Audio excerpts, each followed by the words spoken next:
Olá, eu começo hoje lendo um texto interessante que se encontra em Êxodo, no capítulo 31, a partir do verso 12. Olha só o que fala.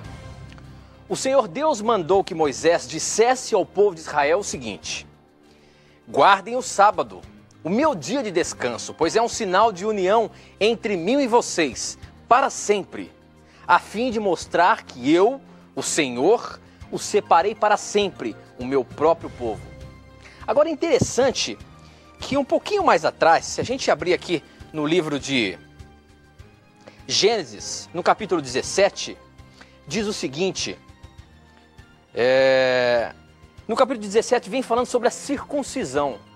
E no mesmo texto diz que esse sinal, a circuncisão, Deus também pediu para que Moisés fizesse ao povo, porque esse era um sinal para sempre. Ora, se prega que tem que guardar o sábado como lei de Deus, um concerto que foi dito lá no passado ao povo de Israel por Moisés, também foi falado sobre a circuncisão, no capítulo 17 de Gênesis, versículo 13. E por que a circuncisão não é falada hoje? Não é pregada hoje? Não é obrigada hoje? O sábado é, mas a circuncisão não é? O que esses textos vêm nos dizendo? Devemos ou não ser circuncidados? Devemos ou não guardar o sábado como mandamento de Deus?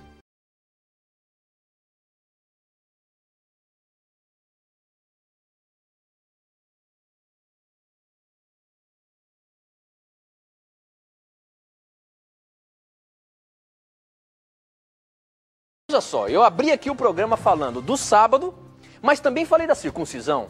Certo. E esses textos da palavra de Deus são claros, meu amigo professor Leandro Quadros, porque aqui em Apocalipse 17, 13, diz o seguinte: tanto uns como os outros deverão ser circuncidados, sem falta.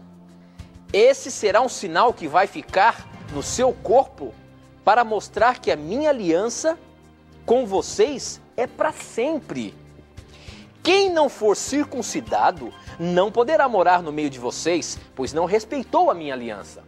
E logo mais, lá em Êxodo, Jesus fala esse mesmo assunto, ou melhor, a palavra de Deus fala desse mesmo assunto, Deus falando para Moisés, com relação ao sábado, meu amigo.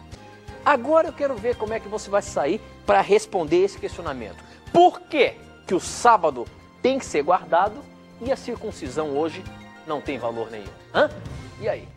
É boa essa pergunta, Tito, muito boa na verdade, porque é um questionamento muito frequente nos livros, né, apologéticos que gostam de falar mal aí do adventismo. Mas vocês verão, amigos que nos acompanham, tanto pela TV quanto pelo rádio, que este questionamento que nos foi enviado, na verdade, não é difícil de respondê-lo, né? Primeiramente, temos que fazer duas perguntas. Nós somos salvos pela lei? E segundo, o fato de não sermos salvos pela lei ou sermos salvos por ela indica que a lei não tem valor algum? A primeira pergunta vamos responder com Efésios 2, 8 e 9, que diz assim: pois vocês são salvos pela graça por meio da fé. Isso não vem de vocês, é dom de Deus, não de obras para que ninguém se glorie. Primeiro ponto, não importa o que eu e você façamos, nós não podemos comprar a salvação. Eu gostei de uma ilustração que eu li em um livro que compara a lei de Deus a uma radiografia, né, magnética da alma. Quando você tem, por exemplo, um problema de saúde e um médico pede uma radiografia de sua, é claro que a radiografia não cura você, mas ela mostra que você precisa de um tratamento. Agora, não é porque você, por um exemplo, você é curado de um tumor, que você não precisa mais fazer essa radiografia, essa ressonância magnética, digamos assim, da alma, essa ressonância magnética do seu corpo para verificar se você continua bem ou não. Com a lei de Deus é a mesma coisa, nós somos salvos unicamente pela graça, mas a lei serve como uma ressonância magnética da alma. Ali em Romanos 3,20 diz que a lei nos ajuda a conhecermos que somos pecadores. Quando você olha para a lei de Deus, você percebe que você é impossibilitado de fazer alguma coisa para ser salvo. E assim como uma ressonância magnética em si não cura uma pessoa doente, a lei também não cura você. Você vai ao médico. E o médico que cura o seu problema chamado pecado é Cristo.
Tendo isso como pressuposto, ao eu explicar a você agora a doutrina do vai pensar que eu sou um legalista, porque nós não cremos na salvação pelas obras. Agora, por que a circuncisão não deve ser praticada, mas o sábado deve ser observado? Primeiramente, você tem que ter em mente uma coisa. Aqui em Mateus capítulo 5, 17, quando Cristo fala da lei de Moisés, né? A lei de Moisés se refere aos 5 primeiros livros da Bíblia escritos por Moisés. Quando Cristo fala de certos princípios extraídos dessa lei de Moisés, ele menciona em Mateus 5,17 o seguinte: não pensem que vim abolir a lei ou os profetas. Não vim abolir, mas cumprir. Digo-lhes a verdade, enquanto existirem céus e terra, de forma alguma desaparecerá da lei a menor letra ou menor traço, até que tudo se cumpra. A palavra cumprir, que aparece no verso 17, é o termo grego plerô. Esse termo significa completar, encher. Cristo, no Sermão do Monte, do capítulo 5 ao capítulo 7 de Mateus, ele está completando no sentido de dar à lei o seu verdadeiro significado. Ele não está abolindo-a e nem obedecendo apenas no lugar do pecador. Ele está dizendo que ele cumpriu no sentido de dar o seu verdadeiro significado que havia sido perdido por causa dos ensinamentos fanáticos dos líderes religiosos daquela época.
Então é claro na Bíblia que a lei de Moisés não foi abolida por Cristo.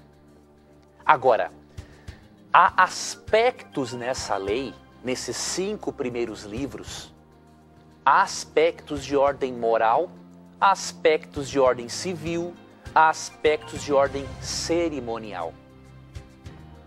E você precisa analisar no texto bíblico quais aspectos dessa lei de Moisés ainda são válidos e quais ainda não são válidos.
Por que, por exemplo, que a circuncisão não é praticada mais hoje pelos cristãos, mas os adventistas e judeus e algumas outras denominações guardam o sábado, mesmo que ambos sejam declarados na Bíblia como sinais perpétuos? Por dois motivos. Primeiro, o mandamento do sábado, ele não faz parte do aspecto cerimonial da lei de Moisés, porque quando você lê Gênesis 2, 1 a 3 e Êxodo 28 a 11, você percebe que o princípio moral de adorar a Deus no sétimo dia foi dado antes de existir o povo de Israel. Antes de existir o pecado, Deus abençoou e santificou o sétimo dia, de acordo com Gênesis 2, verso 3.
Já a circuncisão, ela foi dada posteriormente, faz parte do aspecto cerimonial da lei de Moisés, e Deus tinha um propósito muito específico com a circuncisão. Ele queria, de forma didática, mostrar ao povo que ele queria tirar aquilo que é desnecessário da vida deles. O que o Leandro quer dizer com isso? A circuncisão, você sabe que era um corte que se fazia no prepúcio do órgão genital masculino, para que a glande ficasse de fora naquele ambiente do deserto, em que eles não tinham muitas possibilidades de higienização. E isso serviu como um sinal tribal de identificação entre o povo de Israel e Deus. Quando você lê, por exemplo, Romanos 2:29, você percebe que a circuncisão foi um meio didático de Deus ensinar ao povo de Israel a respeito de um assunto muito interessante. Vou ler para você aqui Romanos capítulo 2, verso 29, que diz o seguinte: Judeu é quem o é interiormente, e circuncisão é a operada no coração pelo Espírito e não pela lei escrita.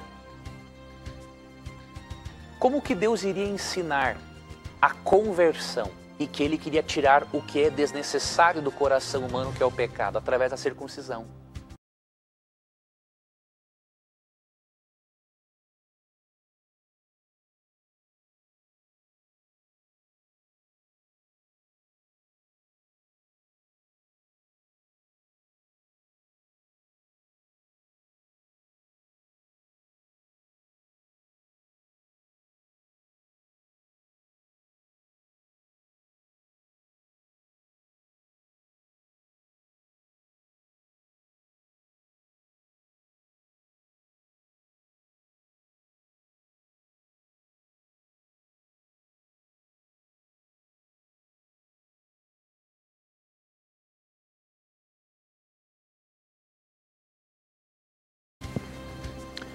Nós precisamos entender uma coisa. Nós temos que analisar na Bíblia e diferenciar o que é um princípio moral e um costume. Por exemplo, quando você analisa, é claro que tanto o sábado quanto a circuncisão são mencionados na Bíblia como sendo sinais perpétuos entre Deus e o seu povo. Agora, isso significa que sábado e circuncisão estão no mesmo patamar? Não. Agora, por que que o sábado é eterno e a circuncisão não? Pelo seguinte, o sábado é um preceito moral. A circuncisão não é um preceito de ordem moral. O sábado é um aspecto moral, é de natureza eterna. A circuncisão é um costume cultural e cerimonial.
E o último ponto, para finalizarmos essa explicação, é que a palavra perpétuo ou eterno nem sempre significa um tempo sem fim na Bíblia. Quando você lê, por exemplo, Êxodo 31:13, e que fala que o sábado é um sinal perpétuo, ele é um sinal perpétuo mesmo de adoração entre Deus e o seu povo. Por quê? Porque ele é um preceito que faz parte do aspecto moral da lei de Moisés.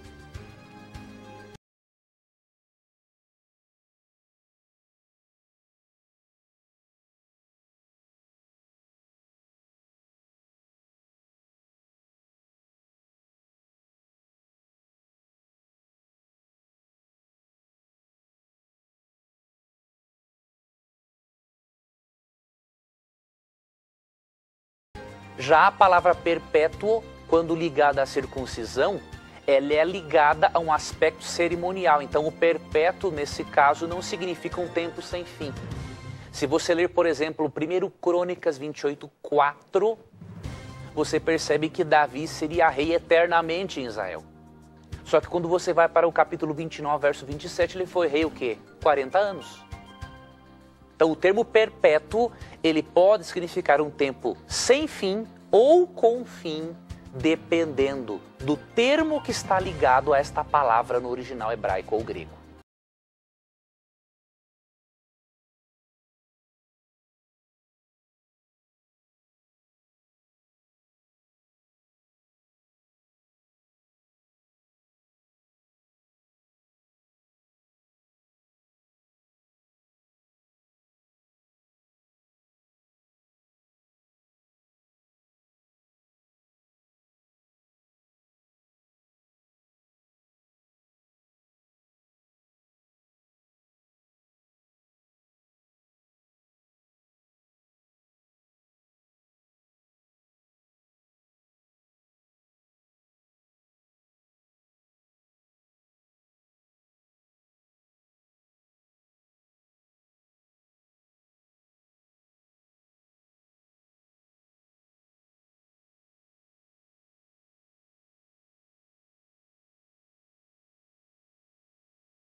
E esse é o programa Na Mira da Verdade. Um programa em que você tira suas dúvidas bíblicas, teológicas, religiosas, através da Palavra de Deus. Nós apresentamos o programa aqui e queremos deixar bem claro para você que não é a opinião da TV Novo Tempo, não é a opinião do programa Na Mira da Verdade, do professor Leandro Quadros, e sim da Palavra de Deus.